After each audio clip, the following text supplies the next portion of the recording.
Apa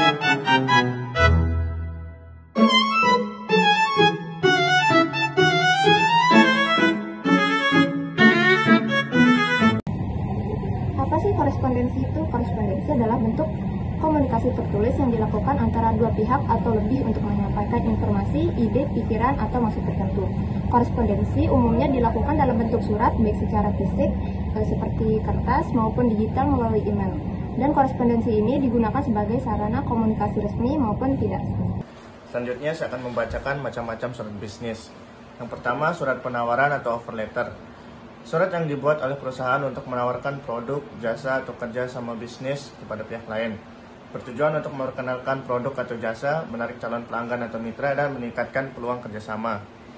Isi pokoknya, deskripsi barang atau jasa yang ditawarkan, harga dan syarat pembayaran, diskon atau promosi khusus jika ada, dan waktu pengiriman.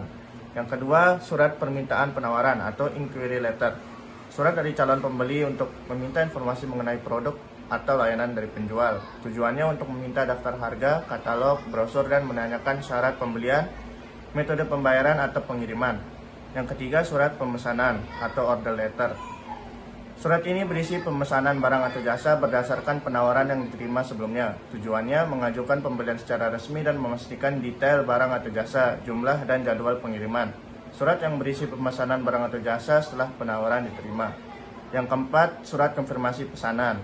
Surat dari penjual kepada pembeli yang mengonfirmasi pesanan yang telah diterima. Tujuannya untuk menghindari kesalahpahaman terkait isi pesanan.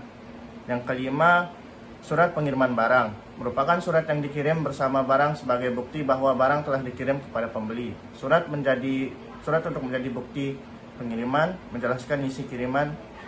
Isinya mencakup daftar barang yang dikirim, jumlah dan kondisi barang, nama penerima, dan alamat tujuan. Yang keenam, surat tagihan atau faktur. Bisa dibilang invoice letter. Surat ini berisi rincian pembayaran yang harus dilakukan pembeli atas barang atau jasa yang telah diterima. Tujuannya menagih pembayaran, merinci pembelian. Isi dalam surat ini mencakup jumlah dan harga barang, total pembayaran, syarat pembayaran, atau jatuh tempo, metode, dan lain-lain. Yang ketujuh, surat pengaduan atau claim letter. Surat yang dikirim oleh pembeli kepada penjual untuk mengadukan masalah pada barang atau jasa yang diterima, menyampaikan ketidaksesuaian atau kerusakan, meminta perbaikan, penggantian, atau kompensasi. Isi dalam surat tersebut yaitu uraian masalah yang dihadapi, bukti pendukung, dan harapan solusi. Yang ke-8, surat jawaban pengaduan atau adjustment letter. Surat balasan dari penjual atas surat pengaduan yang dikirim oleh pembeli, menanggapi pengaduan, menyelesaikan masalah. Isi dalam surat ini yaitu permintaan maaf atau klarifikasi, langkah penyelesaian masalah, dan kompensasi atau tindakan korektif.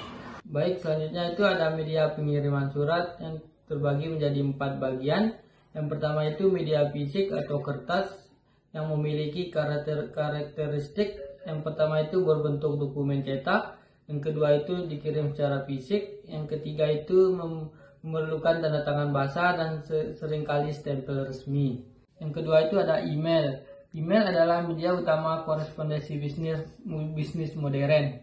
Digunakan untuk komunikasi tertulis yang cepat, efisien, dan terdokumentasi secara otomatis.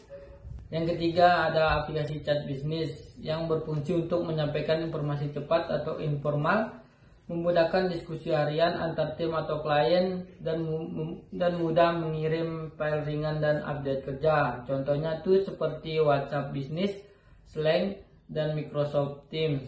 Yang terakhir itu ada telepon atau voice call yang merupakan media komunikasi secara langsung antar dua atau lebih pihak. Sering digunakan untuk klarifikasi, diskusi singkat, atau konfirmasi cepat. Fungsinya itu untuk menyampaikan informasi secara lisan yang bersifat mendesak atau penting dan menjalani komunikasi dua arah secara real time. Tujuan dari proyek kami yaitu untuk menstandarkan proses pemesanan barang elektronik melalui korespondensi digital agar semua tahapan dapat dilakukan secara sistematis dan terdokumentasi dengan baik. Dan untuk memberikan contoh konkret, format korespondensi digital atau email yang digunakan dalam kegiatan pemesanan sehingga dapat dijadikan acuan dalam praktik sehari-hari. Pihak-pihak yang terlibat dalam korespondensi dalam bisnis yang pertama yaitu tim General Affairs atau GA, yang dimana bertanggung jawab untuk menyusun daftar kebutuhan barang elektronik untuk perusahaan berdasarkan permintaan unit kerja, menyusun surat atau email pemesanan secara resmi, serta menjadi penghubung awal antara perusahaan dengan vendor. Yang kedua ada tim procurement, yang dimana berperan dalam memilih dan memverifikasi vendor yang terpercaya dan sesuai dengan kebijakan perusahaan. Tim ini juga melakukan negosiasi harga, waktu pengiriman, dan syarat pembayaran sebelum pesanan dikirim. Kemudian ada manajer divisi.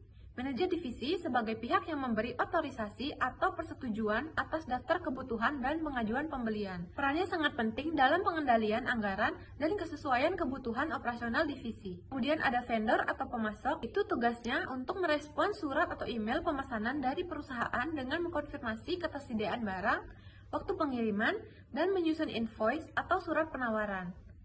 Vendor juga bertanggung jawab mengirimkan barang sesuai spesifikasi. Yang terakhir yaitu ada tim keuangan atau finance team, yang dimana tugasnya untuk melakukan verifikasi dokumen pendukung seperti faktur dan surat pesanan, memproses pembayaran kepada vendor sesuai dengan prosedur keuangan perusahaan, serta mendokumentasikan transaksi untuk keperluan audit. Nah, kemudian untuk alur prosedurnya yang pertama adalah pengirim pesan akan membuat surat permintaan penawaran harga, yang dimana meliputi jenis barang, spesifikasi barang, jumlah, dan waktu pengiriman yang diharapkan. Lalu surat permintaan penawaran ini akan dikirim ke vendor, lalu vendor akan mengirimkan surat penawaran harga, yang mana surat penawaran harga ini berisi daftar harga, spesifikasi produk, dan syarat pembayarannya. Setelah menyetujui penawaran,